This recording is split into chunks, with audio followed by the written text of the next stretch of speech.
Once it starts, I'm gonna have to you're gonna have to turn to face me more. But after, you don't have to do it now unless you want to. Oh. Hey guys. I don't know. I'm gonna be turning Liam into an e-girl. Let's talk about that.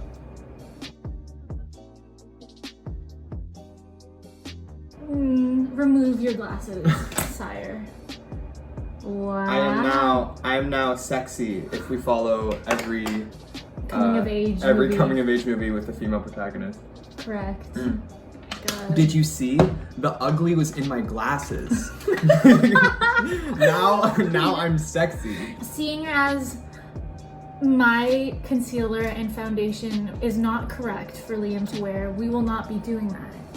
Instead, I will just be setting his face with powder and then applying stuff on top of it. And then while this is going on, I'm gonna be talking about first year and like what to do, how to get involved, all that kind of thing. I'm sure that there's a lot of videos about having to get involved in your first year already. I guess what I wanted to talk about as kind of a counter to that. Oh, do you want me to get a headband? I just realized. Oh, do you want one? Yeah, let's do a headband. I have a cute floral headband break. Just do it for me. Okay. Thank you. Okay, and then we come back this way. Oh! Yeah! I look like broccoli. Oh, we should also say we're in a social circle. Yeah, we're in a social. We're in a closed circle. Rules. Yeah, and we have been for months now. So yeah, literally since the end of June, we've been in the. This is coincidental. Yes. Right. Correct. Okay. Just want to make that clear. We are practicing safety guidelines, and you should too. No excuses. My first year was very different than this year's going to be, and Andrea and I are in the same year, so we can attest to that. Frosh is going to look different. Your classes are going to look different. Everything's going to look different. That being said, some things never change when it comes to being in your first year at university. One of those things is your programs. You change your programs a lot in your first year, and I want you to be prepared to not clown yourself. Or rather, be prepared to clown yourself, but also be okay with the fact that you will. I mean that to say that you're going to believe maybe that a class that you're taking is going to be it for you. You're not even in a program, let's be honest. You don't do that until after you're done your first year. So when it comes to taking classes in your first year, it's low-key, and it should be pretty low pressure. You should not put pressure on yourself. The registrar will tell this to you. Older students will tell this to you. Everyone will tell this to you. Don't think that you know more than... No, I'm kidding. But everyone's going to tell this to you. And you have to believe it. First year is, especially at U of T, U of T is so unique in the way that we do our academics. I don't know any other school that does it the way that we do. What? Yeah, I was just about to say, because in my mind, everyone does a major, and that's it. You either do a specialist, or you do a double major, or you do a major with a double minor. Those are the three basic options. Yeah. And then you can add as many majors, minors, whatever you want on top of that. As long as it adds up to 20. Yeah. You can do whatever you want, because 20 is what you need to graduate. Yes. Credits, that is, FCEs. I don't know anything about makeup, and Andrea does, so I thought, well, if there's someone who can turn me into an e-girl, it's this girl. Oh, but also, don't clown me if I get the e-girl style wrong, because I don't do that. I don't do that it's style okay. of makeup. But kudos to the people who do, because they it's cute. I really like it. Super cute. Yeah, so with the academics, just to round off that discussion, when I say don't put pressure on yourself, it's LOL. It's school. You're always gonna have pressure on yourself. Familial pressure, personal pressure, social pressure. You have all of it. I'm not saying don't feel that. I want to validate that you are going to be feeling all of those things all at once, and it's incredibly difficult. What I'm saying is don't blame yourself. Mm-hmm. Don't blame yourself for messing something up. Don't clown yourself for thinking that the program that you thought you wanted to do, you're not doing. I came in here with chemistry. I'm not doing chemistry. He's not doing chemistry. I'm an art history student and I take Latin. I didn't even pick up Latin until I was almost done my second year. So I've changed my program 6 times on paper. So it's not that big of a deal. And I really just want to emphasize that it's not that big of a deal. Changing your programs is... No, it's super... It doesn't mean anything. Yeah. In fact, the people in the registrar and everything, like, they will... help you through it. They'll help you through it. Yeah, and then me, since like grade 7 thought I was gonna be a dentist, and now going into my 4th year, I don't want to be a dentist, and I like literally rearranged all of my classes, my programs to help me get into dental school, and I'm not worried about it. I'm like, you know what, I'm still gonna finish my undergrad because I'm in the sciences and it's still something that I really enjoy, and then I'll figure it out afterwards. Yeah. So it's okay to change your mind even going into your last year. Yeah, absolutely. Just do something that you like. And Yeah. I really mean that. Just pick something that you like. You'll hear a million people say that to you, but it's true. Actually, some courses are required. You have to take them, okay. But just try your absolute best to take courses that you want to take. Like, the amount of effort you have to put into a course that you don't want to take is exponentially higher than any course that you want to take. And that sounds simple, and it's like, oh, of course, right? But it's like, until you're taking a course that feels like nails on a chalkboard to walk into every day, you don't realize how hard it is to like show up to a 2-hour lecture every week for, 16 weeks, 13 weeks with that course. It's phenomenally difficult. So that's that with the academics. Please take our advice. Take the pressure off yourself to be perfect with your programs, and take classes that you don't think you're gonna like. I look kind of angry most of the time. No. I'm like, this is my resting face. Is it? Mm-hmm. No, you're like furrowing your brows. No I'm way. not. Okay. Anyway, Taking classes that right. you want to take. Well, or even classes that like you didn't think you were like gonna like. I don't know, wait, that's a weird thing to say. I meant to say taking classes that like you're interested in. I was just about to talk that you're about interested in, but thought you couldn't because you have this plan in your head and you're like, oh, I can't do that. There's breadth requirements at U of T, so every course you take falls into 5 different categories. You have to take a certain combination of each. So you cannot just take all classes in group 4 and 5, which are like the sciences and the maths. You have to take some in like the thoughts and beliefs. What are the other 2? Language, expression, and society. Yeah, and you literally can't graduate from U of T without taking at least 2 or a course in these all 5 categories. Yeah. So you have space to put in those different classes that you didn't think you were gonna have space for. And on top of that too, and I just recommend this for everybody, make a list of things which you currently would never want to do or think that you don't like doing. Not as like a checklist of like, oh my gosh, like I should do all of these. Like that's not what I'm saying. But make that list of things that you're like, okay, right now these are things I'm scared of, these are things that I don't like, that kind of thing. And you'll be surprised at how many of them you might do by the time you graduate. And you don't know where things are going to take you either. Like a good example is in my first year, I was thoroughly convinced that I could not ice skate. Not only could I not ice skate, I didn't want to try. And I was like, oh, I shouldn't. I just shouldn't ice skate. It's just like, whatever. I'm from Southern California. I didn't ice skate like growing up or anything. But like, it looks kind of fun. They do it in the movies. You know, it's like, I could do it. Why not? Except I was so nervous. And then my friends who I met in first year, this one included, took me ice skating one day. They literally, all 5 of them, held my hand.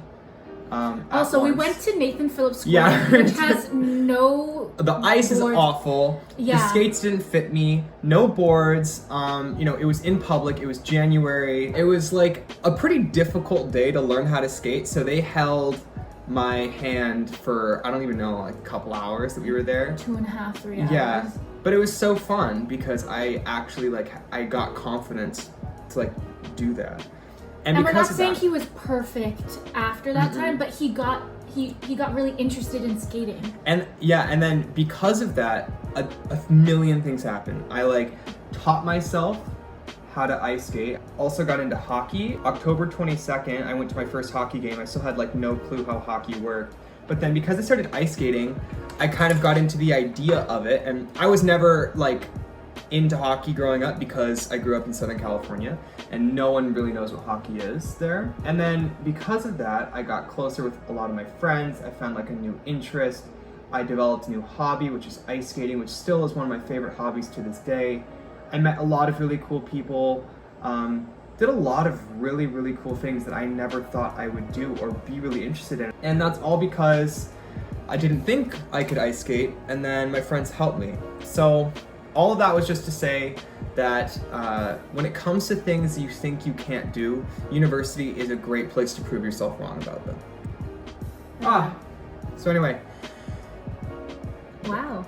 I look like a sexy raccoon. If they found purple eyeshadow, If they found purple for eyeshadow. their masks. Mm-hmm. I don't know if necessarily I would say my advice would be challenge yourself. I think my advice would be when your worldview, when your perspectives, when your conception of yourself is challenged, let it.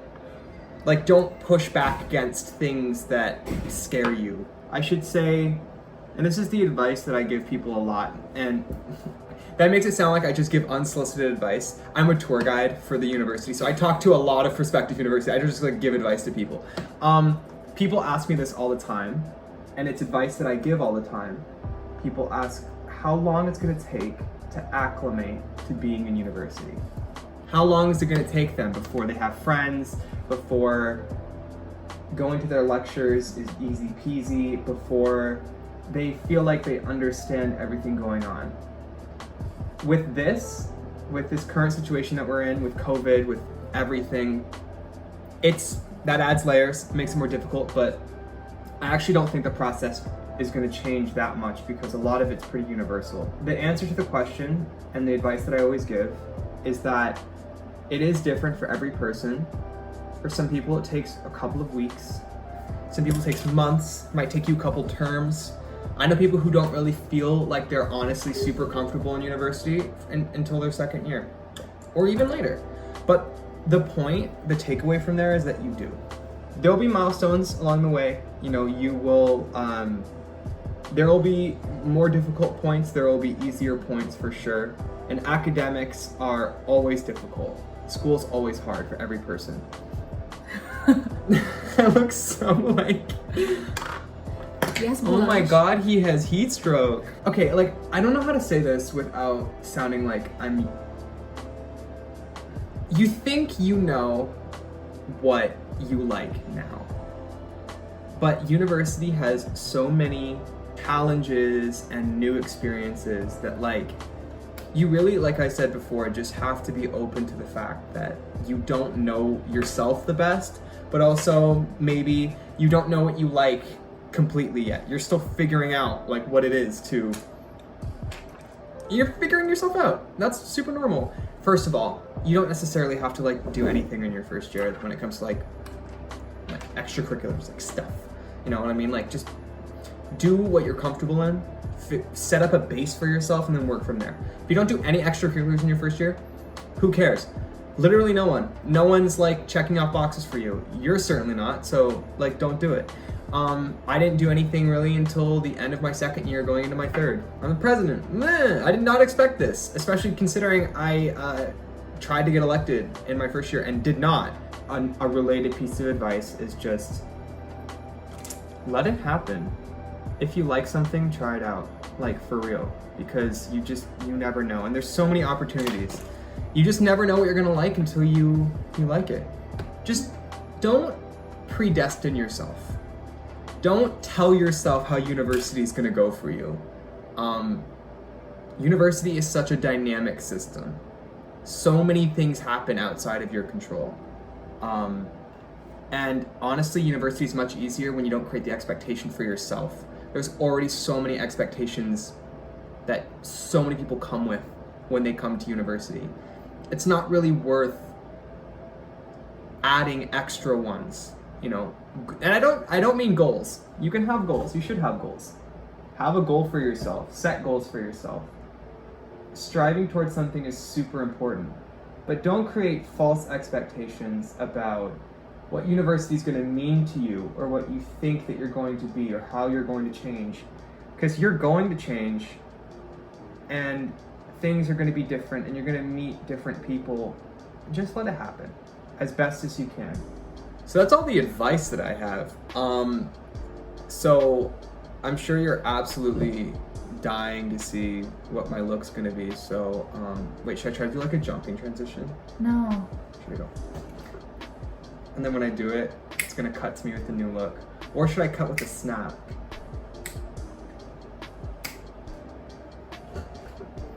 Well, now you gave me options, so. Anyway, so my finished look is. Right, here's my finished look. Anyway, so my finished look is.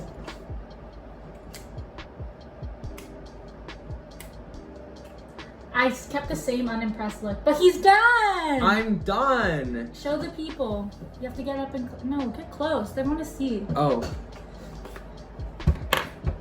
You and I'll take some glamour shot videos of you. Wow, you actually. Okay, your highlighter's kind of popping. You made me look really like cute. I'm not a very cute. I'm not not a very cute person, but. You girl. Thank you for watching this video. I hope that you got what you wanted out of it. I look really good. No, you look really good. Your skin looks really nice. I'm just like, Thank wait, you. Show this cheek again. The glow! Oh, baby! All right, stay tuned to the UCLit. We'll be using it to talk and more information. Have you ever had a dream that you That's all for our video. Thank you for watching. I did Liam's e-girl inspired makeup. I hope I did all right and this passes the standard. Honestly, with that amount of blush and that highlighter and the little heart, I think it passes. Stay tuned for more videos and content from us, all your friends at the UCLit. We are very excited to get more things out to you guys. And yeah, stay tuned.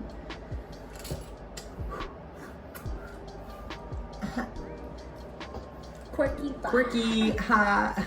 Okay.